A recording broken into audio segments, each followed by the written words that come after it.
자, 이번에는요, 보수 통합 얘기 좀 구체적으로 나오고 있습니다. 지금 뭐 진행 사항도 좀 있는데 보겠습니다. 첫 번째 기사입니다.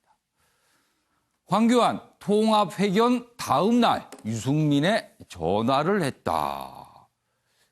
이게 내용을요, 그러니까 내용을 전혀 모르시는 어떤 제3자가 전화를 했는데 이게 왜 기사로 나왔지? 뭐 이렇게 쓸 수도 있을 것 같아요. 그동안 그러면 전화를 잘 안 했다 이런 의미가 되기도 합니다. 아무튼 통합 얘기를 공식 제안한 다음에 뭔가 대화를 나눴다는 겁니다. 지금요. 여기 보시죠. 황 만나서 통합 논의하자. 그러자 유 대화 창구부터 만들자. 뭔가 이렇게 주고받고 이제 화답이 되고 있습니다. 한국당 어제 실무팀을 발족했고요. 이르면 내주 초에 실무 협상 시작될 듯하다. 이렇게 돼 있습니다. 그런데요. 여기에 뭔가 벽이 좀 있습니다. 보시죠. 황교안 대표는 범보수 빅텐트. 이 말이 참 요새 빅텐트 그러니까 뭐 엄청 크다는 뜻입니다. 범보수 그러니까 보수 성향은 모두 모아서 가야 된다. 이런 주장인데요. 유승민 전 대표는 우리공화당 배제 입장입니다. 우리공화당 배제. 여기에는 바로 탄핵 문제가 들어있기 때문이거든요. 관련 기사 더 있습니다. 보시죠. 다음 기사는 이 얘기를 아주 구체적으로 적어놨습니다. 날선 공방 벌인 유승민과 우리공화당 보수 통합의 최대 변수는 박근혜다. 이렇게 돼 있습니다. 바로 박근혜 전 대통령의 탄핵 문제를 어떻게 볼 것이냐죠. 한쪽에서는요. 이제는 이거는 책임이 뭐고 넘어가야 된다. 그리고 인정할 건 인정하고 가야 된다. 그러나 다른 쪽에서는요. 무효다. 인정 못한다. 이렇게 맞서고 있는 거거든요. 이 문제 어떻게 해소할 수 있겠냐는 거죠. 보죠. 홍문종 탄핵 찬성 62명 위장보수다. 위장보수라고 그럽니다. 같이 못 간다는 소리죠. 유승민 탄핵 매달린 분과 같이 못 가. 대화하지만 독자신당 준비도 병행. 다 같이 못 간답니다. 지금. 그럼 이 사이에 황교안 대표가 자리 잡고 있는 겁니다. 지금. 뭔가 선택의 순간이 올 수도 있을 것 같아요. 신당 기획단장 권은희 또 이쪽은요. 바른미래당 유승민 의원 측의 신당기획단 단장인데 통합은 또 없다고 얘기를 합니다. 그럼 또 어떻게 되는 겁니까? 이건 또 신당은 만들고 있는데. 황교안 통합협의체 실무팀 구성했고요. 뭐 포진을 시켰다. 그리고요. 안철수 등판 선거법 개정안이 변수되지 않을까. 지금 미국에서 마라톤에 몰두하고 있는 것으로 알려져 있는 안철수 전 대표. 어떻게 될 것인가. 여기도 변수라고 합니다. 자, 그럼 여기서 관련 영상 확인해 보겠습니다. 결국 탄핵을 인정해야 보수 대통합이 가능하고 우리 공화당에 대해서는 선을 그은 건데. 예, 뭐 그런 것 때문에 다 앞으로 협의를 해 가야 되는 거 아니겠습니까? 앞으로 잘 협의해 나가도록 하겠습니다. 예. 뭐 그건 이제 앞으로 협의 과정에서 논의해 나갈 겁니다. 강을 건너자는 이야기입니다. 탄핵의 강을 건너지 않고는 보수가 제대로 화합할 수도 통합할 수도 없다는 점을 분명히 말씀을 드립니다. 개혁 보수에 대해서도 지금 보수의 혁신, 쇄신 이런 이야기를 많이 하는데 저는 그 방향이 보수가 앞으로 새로운 변화의 방향은 제가 오랫동안 주장해오던 그런 개혁 보수의 길로 나아가는 거라고 생각을 합니다. 지금 보수가 자유한국당이든 저희 변혁이든 이 낡은 집을 다 허물고 새로운 집을 지어야 된다. 탄핵 파대, 탄핵 저항 세력과의 싸움이 될 21대 총선에 우리 공화당은 당당하게 임하겠다. 그것이 바로 박근혜 대통령의 뜻이다. 우리가 예상했던 대로 21대 총선은 탄핵 때 탄핵에 저항했던 세력들의 싸움으로 갈 수밖에 없습니다. 황교안 대표가 자유우파 대통합을 말했는데 결국 그것은 탄핵 주동자인 유승민에 대한 구애에 불과한 것입니다. 자, 지금 영상으로 보셨죠? 유승민 전 대표와 우리공화당 대변인 얘기 완전히 다릅니다. 지금요. 그리고 그 사이에 황교안 대표가 있습니다. 자, 박정화 전 대변인. 네. 탄핵 문제 그리고 박근혜 전 대통령이 어떻게 보면 지금 보수 통합의 어떤 벽처럼 있어요. 자, 이 벽을 넘어서 보수 통합 될까? 어떻게 전망하세요? 저는 보수통합 될까라는 전망 이전에 예. 보수통합 해야 된다라는 당위에 대해서 해야 된다. 보수통합 되지 않으면 예. 사실은 지금 많은 이 뭐 한쪽 일부 많은 국민들이 보수 정당을 지지하는 국민들이 지금 예. 문재인 정권의 독주 견제해야 된다라고 얘기하고 광화문광장에 많이 나왔는데 예. 그런 모든 요구에 대해서 보수 야권이 수렴을 못할 거고 그렇게 되면은 내년 총선 전망 어둡고 총선 전망 어두우면 대선까지도 안 될 거다. 그래서 국민들의 그 많은 요구와 지지를 받아내지 못하고 예. 스멀스멀 사라져가는 결과를 본인 스스로들 맞을 거다라는 생각을 하고요. 그거 해야 된다라는 거잖아요, 지금. 당연히 해야 근데 된다는 벽이 있잖아요. 그렇죠, 이 벽을 그렇죠. 어떻게 이제 그 부분에 하냐는 대해서는 거죠. 탄핵 얘기 좀 전에 뭐 여러 정당의 예. 제정당의 대변인들 말씀하셨는데 탄핵에 대해서 너무 결과로 저희가 보고 있는 거 아닌가 싶은 생각이 들어요. 탄핵은 어쩌면 일종의 현상이었어요. 그거는 지나가는 과정인데 그거에 대해서 인정을 서로 못하고 있는데 예. 그 전에 돌아가면 탄핵이라는 결과가 나올 때까지 어떤 일들이 생겼냐면 20대 총선에서 친박 공천했잖아요. 예. 그 후에 국정농단 있었잖아요. 예. 그리고 대통령 탄핵됐잖아요. 예. 그 건에 대해서 있었던 과정에 있었던 사람들이 책임을 지고 반성을 하고 정리하면 되는 거예요. 지금 뭐 탄핵이 옳았다 아니었다 이미 이루어진 결과에 예. 대해서 자꾸 이게 이 문제가 뭐다라고 논란해봐야 아무 소용이 없다는 생각이고요. 예. 그럼 돌아가서 탄핵 놔두고 지금까지 있었던 과정 중에 예. 이렇게 오기까지 있었던 책임 있는 사람들이 정리해주면 되는 거거든요. 이제는 보수통합이라는 굉장히 큰 화두, 중요한 화두를 예. 자유한국당의 황교안 대표가 던졌으니까 좀 전에도 쭉 봤듯이 사실은 뭐 변혁의 유승민 대표와의 어제 통화에 대해서도 예. 결과에 대해서는 논란이 있는데 예. 이제는 황교안 대표와 자유한국당의 지도부가 리더십을 어떻게 발휘하느냐, 당내 반발을 예. 어떻게 정리하느냐에 달린 숙제다.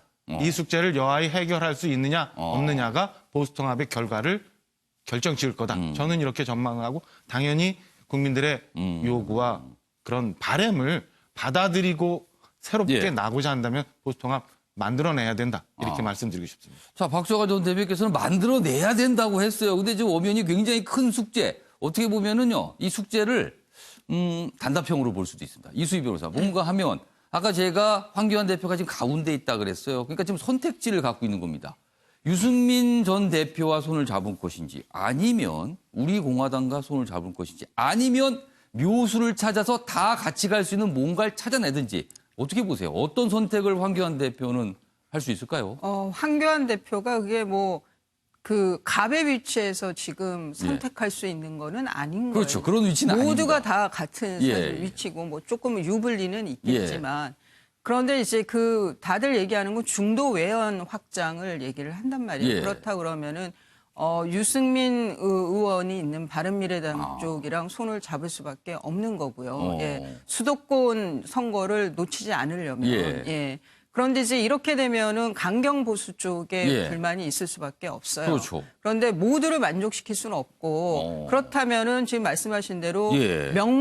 그 명분과 실리가 이 보수 통합은 명분과 실리가 다 일치하는 거예요. 예. 그거는 내년 총선에서 무조건 그 다수 의석을 차지해야만 예. 얻어야만 이후에 대선에 희망이 예. 있다는 거거든요. 그러면 이후 대선에 왜 대선이 중요하느냐. 지금 예. 이제 이런 현금을 주는 식의 복지 정책이 계속되는 한은 상당히 나라가 어려워진다라고 생각을 하는 거고 뭐 심지어는 이제 그 아주 극단적으로 정말 이러다 나라 망하는 거 아니냐라는 우려들이 있는 예. 그 보수 유권자들에게 예. 어필하기 위해서는 표를 주십시오 하려면 예. 저는 그러려면은 이제 그분들은 좀 그러니까 유승민 의원이 뭐 탄핵이라든가 이런 거에 많은 책임이 있는 사람이라고 하더라도 예. 표를 주지 않을까. 그런데 아. 그러기 위해선 지금 자유한국당 이대로의 간판으로는 어렵다는 거죠. 그러면은 그 선통합판도에 예. 그야말로 신당을 창당해서 새로운 간판으로 예. 총선을 치러야만 예. 그래야만 좀 가능성이 더 높아진다고 보는 거고요. 그리고 또 하나는 예. 그 탄핵 때 상황이 예.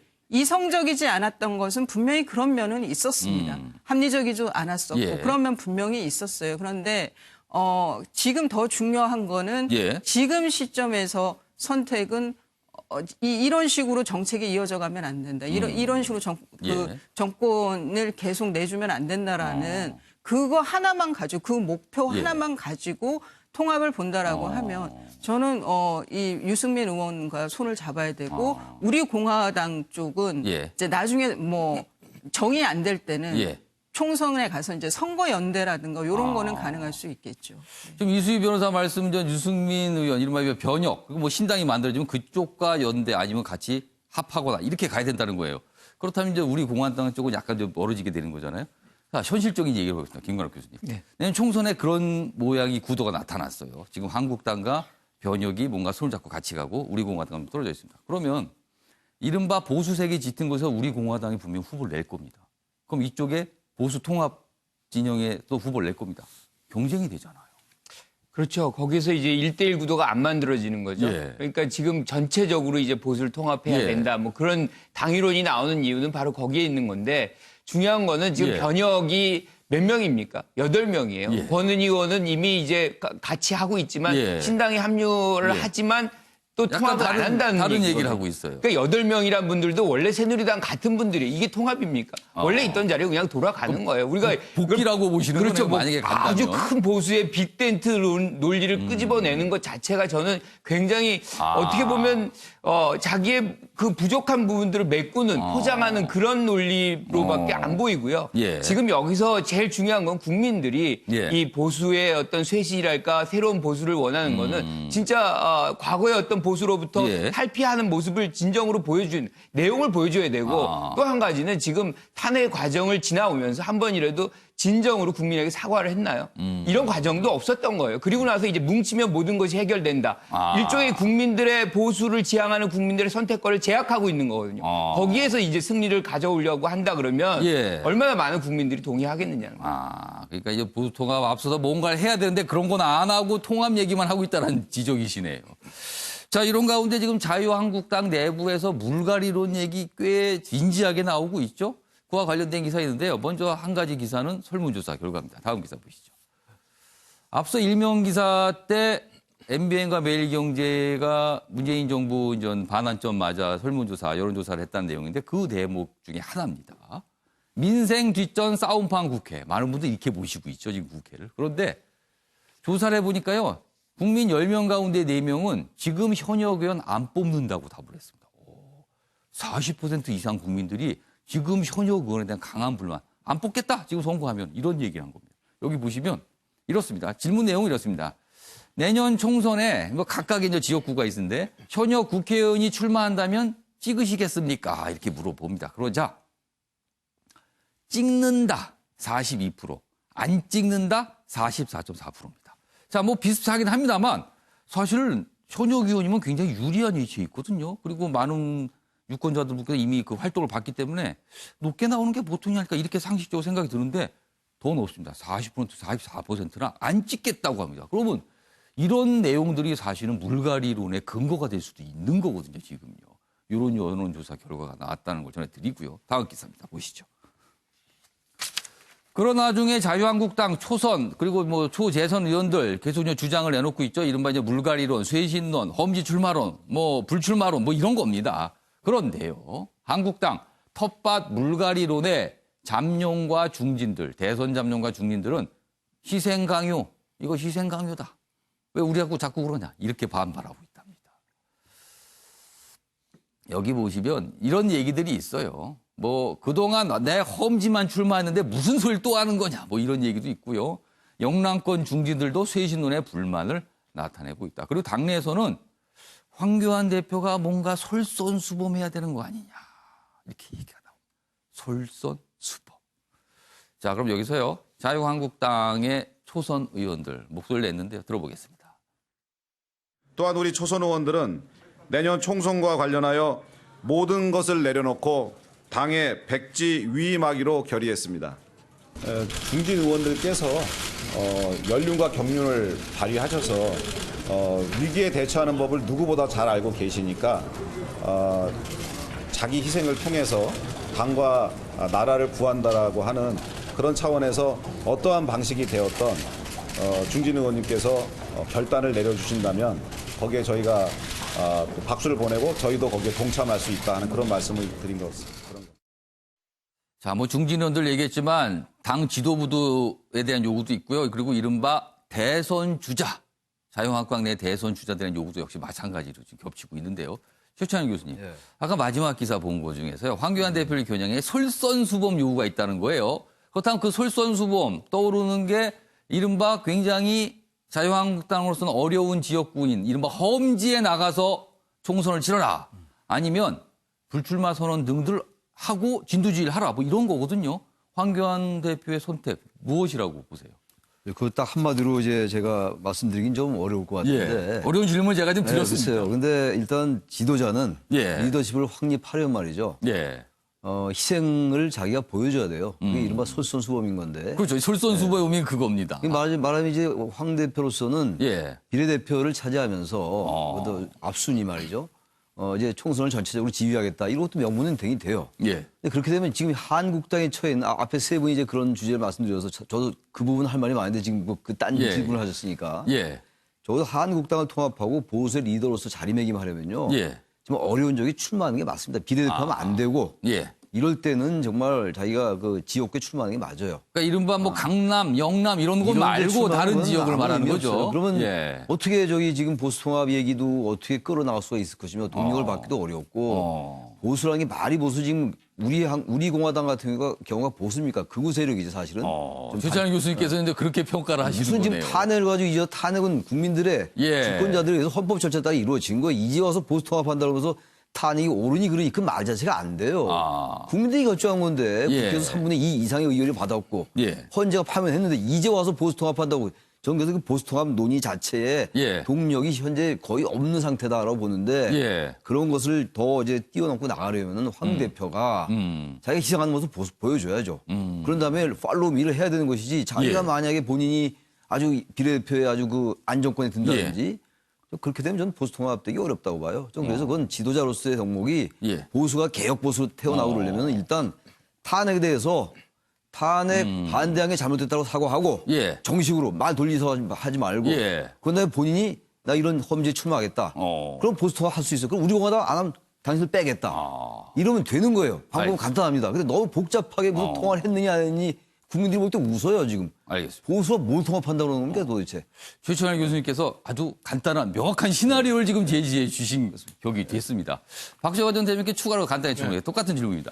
황교안 대표의 솔선수범 요구가 지금 바꾸죠. 황교안 대표가.